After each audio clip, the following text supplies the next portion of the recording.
नमस्ते भारत। आप सभी लोगों के सामने आज अपने इस वीडियो के माध्यम से बहुत ही ज्वलंत और महत्वपूर्ण विषय पर बात कर रही हूं। आप सबसे निवेदन कर रही हूं कि प्लीज़ इस वीडियो को ज़रूर देखिए, पूरा देखिए और उसके बाद इस विषय पर बात कीजिए, क्योंकि ये विषय इस देश के लिए बहुत महत्वपूर्ण है, हमारी आने वाली पीढ़ियों के लिए बहुत महत्वपूर्ण है, देश की एकता, अखंडता, संप्रभुता के लिए और देश की सिक्योरिटी के लिए बहुत ज़्यादा महत्वपूर्ण है। देश रहेगा, देश की एकता, अखंडता रहेगी, संप्रभुता रहेगी, देश सिक्योर रहेगा, तभी आप और मैं भी सुरक्षित रहेंगे। ये देश है तो हमारी आइडेंटिटी है। मैं आज आप सब लोगों के सामने बात करने वाली हूँ फोर्सफुल इलीगल कन्वर्शन जो इस देश के अंदर हो रहा है इस्लाम के नाम पर, उसके बारे में। आप देख रहे हैं कि किस प्रकार से उत्तर प्रदेश की जो ATS है वो बहुत बढ़िया काम कर रही है। बहुत सारे लोगों को बिहाइंड बार डाल दिया गया है इस केस के मामले में। आज शाम को यूपी की पुलिस ने एक प्रेस कॉन्फ्रेंस करी थी और उसके माध्यम से एक और नया और बहुत ही खतरनाक और बहुत इंपॉर्टेंट एंगल निकल करके आया है। इस केस में एक बहुत इंपॉर्टेंट व्यक्ति के बारे में इस प्रेस कॉन्फ्रेंस के अंदर बात की गई है और जब मुझे ये पता लगा तो मैं बहुत सकते में आ गई, मैं आश्चर्यचकित हो गई। हालांकि मैं ये जानती हूँ कि हमारे बहुत सारे सरकारी महकमों में ऐसे लोग बैठे हुए हैं जो मीर जाफर हैं, जो सरकारी नौकरी पकड़े हुए हैं, सरकारी तनख्वाह लेते हैं और इस देश के विरोध में खिलाफ काम करते हैं। आज एक व्यक्ति जो इंटरप्रेटर है जिसका नाम है इरफान ख्वाजा खान, उसके बारे में एक बहुत बड़ा खुलासा हुआ है। ये व्यक्ति जो है ministry of social justice and empowerment जो दिल्ली में है उसमें नौकरी करता है। उसका एक और डिपार्टमेंट है, department of empowerment of persons with disability.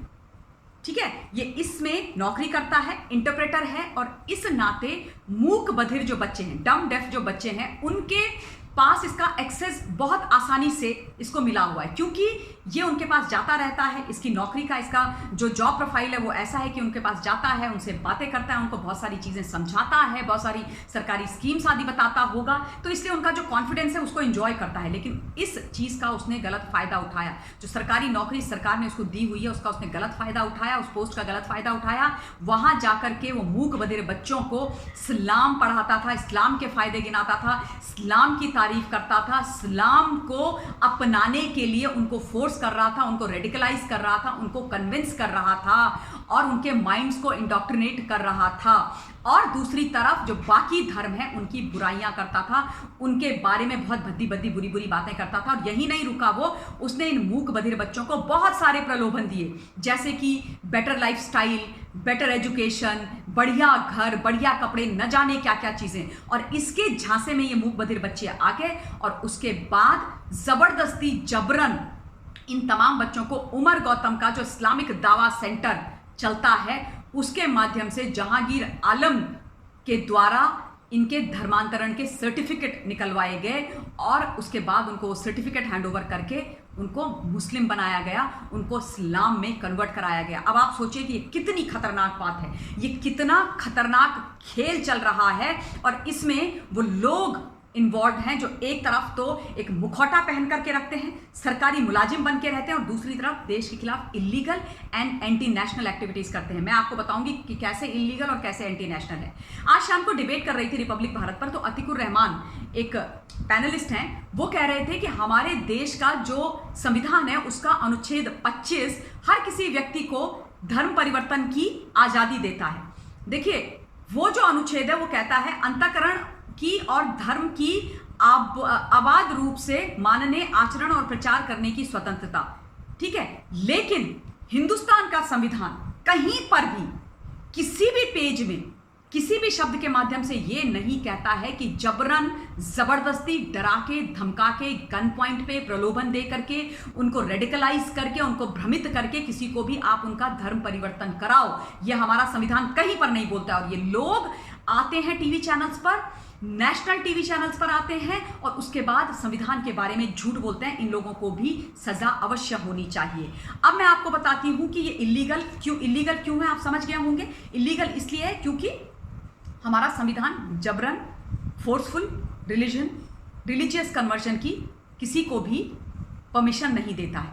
अब एंटी नेशनल कैसे है? एंटी नेशनल है ये जो इस्लामिक दावा सेंटर है ना, इसके अंदर पिछले कई वर्षों में 1 करोड़ 85 लाख रुपए जो हैं वो आए हैं और मैं बता देती हूँ आपको कि इसमें से 50 लाख से ऊपर जो पैसा है, नहीं, 1,83,000 रुपये आए हैं। 1,83,000 रुपये इसमें आए हैं पिछले कुछ वर्षों के अंदर, ये करेक्शन है। और इसके अंदर 50 लाख से ज़्यादा पैसा विदेशों से आया है, विदेशी राष्ट्रों से आया है, जिसमें रियाद, कतर, दुबई और आबू धाबी शामिल हैं। तो अगर हमारे देश के अंदर विदेशों से पैसा आ रहा है तो ऑब्वियसली वो देश विरोधी एक्टिविटी गतिविधि के लिए आया, तो वो एंटी नेशनल है। इस नाते इन तमाम लोगों को कड़ी से कड़ी सजा मिलना बहुत आवश्यक है। और मैं आप लोगों से ये निवेदन करना चाहती हूँ, ये छोटा मोटा मुद्दा या मामला नहीं है। बहुत बच्चों के, बहुत औरतों के भविष्य बर्बाद कर दिए गए हैं, ख़त्म कर दिए गए हैं, जीवन उनके तबाह कर दिए गए हैं। इसको सही ट्रैक पे लाना, लोगों के जीवन को बचाना हमारी जिम्मेदारी है।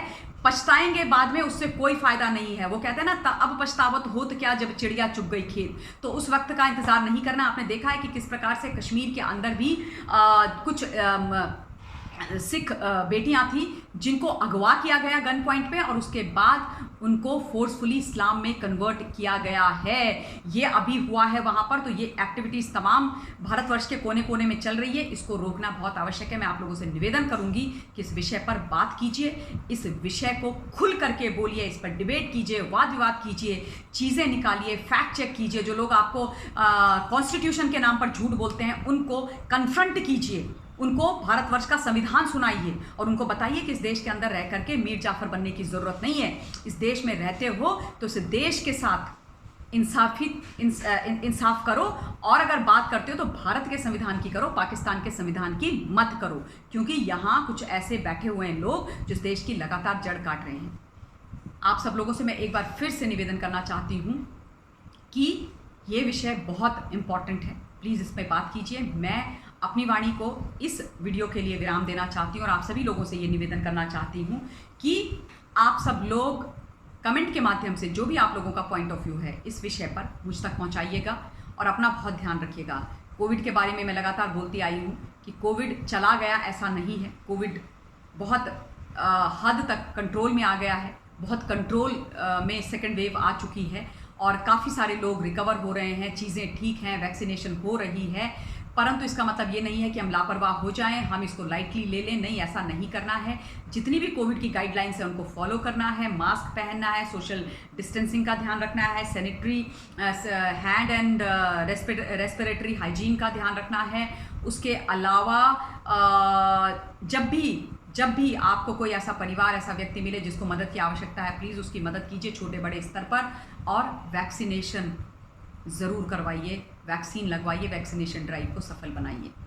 जल्दी से दूसरे वीडियो के माध्यम से मिलूंगी। Till then stay safe, stay blessed and Jai Hind.